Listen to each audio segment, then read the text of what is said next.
अभी अभी की ताज़ा खबरें आपके सामने प्रस्तुत करें। ईरान और अमेरिका के बीच युद्ध चल रहा। अयतुल्ला खमेनी जी को विदाई दे दी गई और इसी के साथ साथ अब ईरान में बड़ी विचित्र स्थिति हो गई। हुआ यह कि ईरान में तख्ता पलट हो गया। क्यों हुआ, कैसे हुआ, ये तो कहने का अभी कोई समय नहीं है, किंतु यह आग तो बड़े लंबे समय से चल रही थी।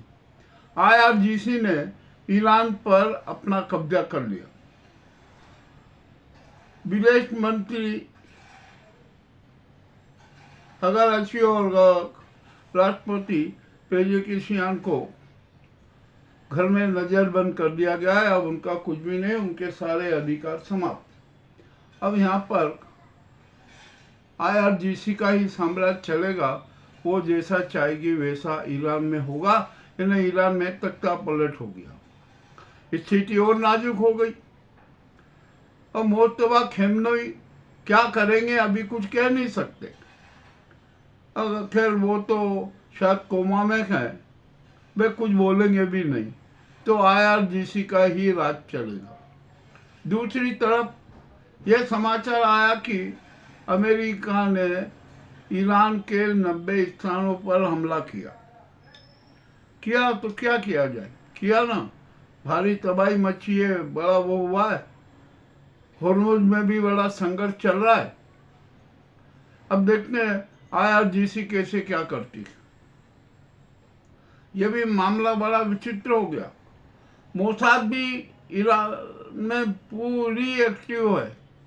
हर तरीके से एक्टिव होकर वो कर रही है कि किसी भी तरीके से ईरान में जनता भी भड़क उठे, और जनता भड़क उठेगी।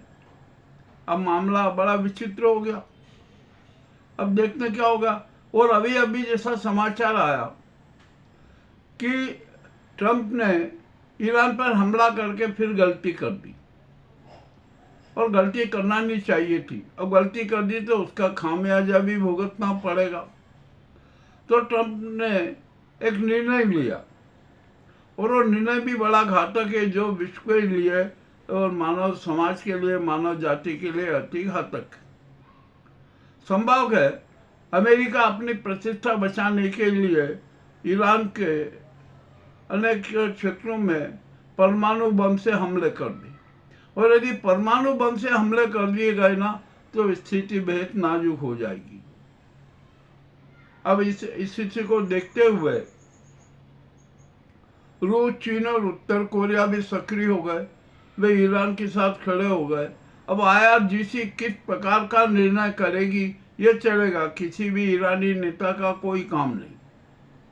मामला तो बड़ा विचित्र हो गया। अब इसके हालात क्या बनेंगे, यानी विश्व युद्ध होगा, भड़केगा। मतलब सारी स्थिति के लिए जवाबदार कौन है? ईरान में तख्ता पलट करवा दिया, इसमें मोसाद का भी हाथ है। दूसरी तरफ इजराइल ने जंग की पूरी तैयारी कर ली, लेबनान में हमले चालू कर दिए। और भी नए नए नाटक होंगे। ये इजराइल के इशारे पर ट्रंप कार्य कर रहे थे। इजराइल के इशारे पर ट्रंप ने ईरान पर हमला किया, और अब परमाणु बम से हमला करना भी उनकी मजबूरी बन गई है। अब देखते हैं क्या होता है भैया। ये तो मामला बड़ा गंभीर हो गया। पूरा विश्व संकट में आ गया, मानवता संकट में आ जाएगी यदि अमेरिका ने परमाणु हमले कर दिए तो फिर मोसाद क्या करेगा? हो सकता है कि आईआरजीसी के कुछ सैन्य अफसरों को भी फोड़ा जाएगा। कौन फूटेगा, कौन गद्दार बनेगा, अभी कुछ भी कहना संभव नहीं है। यानी ईरान में तख्ता पलट हो गया। हमारे जो धार्मिक नेताओं की जो एक छत राज चलता था ना, वो खत्म हो गया। आईआरजीसी का ही राज चलेगा। अब यहाँ पर सवाल उठता है कि आखिरकार ईरान की जनता क्या करेगी। अयतुल्ला खमेनी में करोड़ों ईरानियों का विश्वास था, सब कुछ अच्छा था।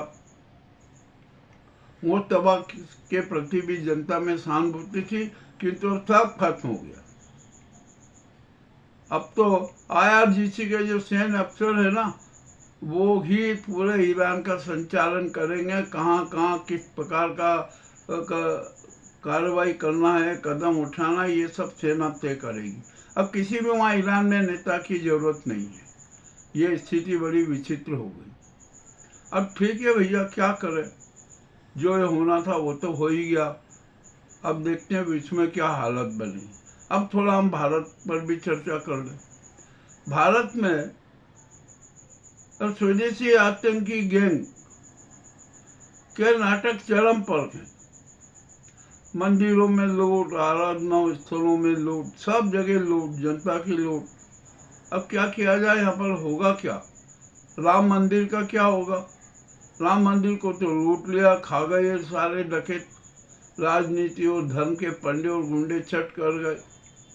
संस्कृति, सुसंस्कार, हिंदुत्व के ठेकेदार किया हुआ चरित्र उजागर हो गया। और भी यह मामले खुलते जा रहे।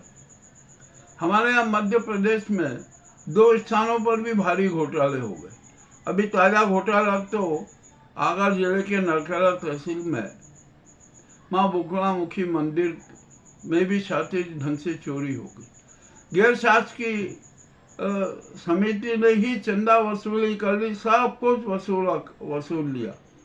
और वहाँ के मुख्य पुजारी ने बोला कि हमें तो कुछ पता ही नहीं। अरे ऐसा तो संभव ही नहीं है कि किसी को पता नहीं हो। भाई दान आता है, वो आता है तो सबको दिखता तो है ना।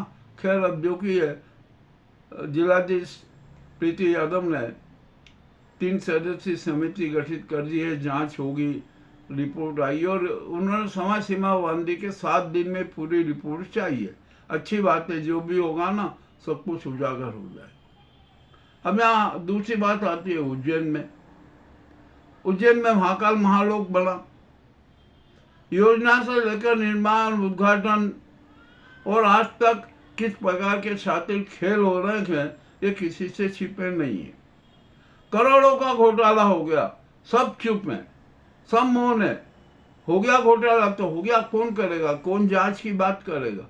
मध्य प्रदेश सरकार भी CBI के जांच नहीं करवाई है, कोई कुछ नहीं करवाएगा। यानी महाकाल महालोक के नाम पे भी भारी घोटाले हो गए। और भी अभी बहुत बड़े बड़े घोटाले उजागर होना है। संघ के घोटाले उजागर होंगे। चंपत राय का भी सारा राज खुलेगा, अनिल मिश्रा का भी राज खुलेगा, गोपाल राव का भी राज खुलेगा, कोषाध्यक्ष का भी राज खुलेगा। आखिर कह राम मंदिर में हुआ क्या? ये तो एक शातिर ठगी हो गई। 147 करोड़ जनता को धोखा दिया गया, विश्वासघात किया गया। तब जनता कह रही है कि भैया राम मंदिर में ताला लगा दो। और ताला लगा दो इसलिए कि राम मंदिर का शुद्धिकरण करना है। और शुद्धिकरण होगा कैसे, ये भी सवाल है। तो भैया एक काम करो, आप 147 करोड़ जनता है ना, सरयू और गंगा जल से राम मंदिर को पूरा धोए, पावन करे। और जो यहाँ पर रामलला की श्याम मूर्ति लगी हुई है ना, उसको भी हटा दे। और यहाँ पर ओरिजिनल रामलला की मूर्ति स्थापित की जाए, पैसे प्राण प्रतिष्ठा की जाए। और जो ये नाजी गैंग का जो ट्रस्ट है ना, वो भंग कर दिया जाए। नया ट्रस्ट बनेगा, उसके सदस्य 51, 101 भी हो सकते हैं। उसमें सभी को महत्व मिले, चारों शंकराचार्य उस ट्रस्ट में हो, सब यानी जो जिन्होंने कार सेवक है जो है उनको दिया, मीडिया के, बैंक के, राज्य सरकार के 2-2 प्रतिनिधि जरूर होना चाहिए। अब देखते हैं क्या होता है क्या नहीं होता है। मामला तो बड़ा विचित्र होता जा रहा है। अच्छा, राजनीतिक खेल भी बड़ा गड़बड़ा रहा है। हुआ ये कि शिंदे ने शरद पवार से मुलाकात की, कह रहे आप तो आ जाओ, यहाँ NDA में आ जाओ। मगर शरद पवार ने अंगूठा दिखा दिया और उन्होंने कह दिया कि नहीं, मैं तो कांग्रेस ही हूँ, कांग्रेस में ही रहूँगा। मामला बड़ा विचित्र हो गया।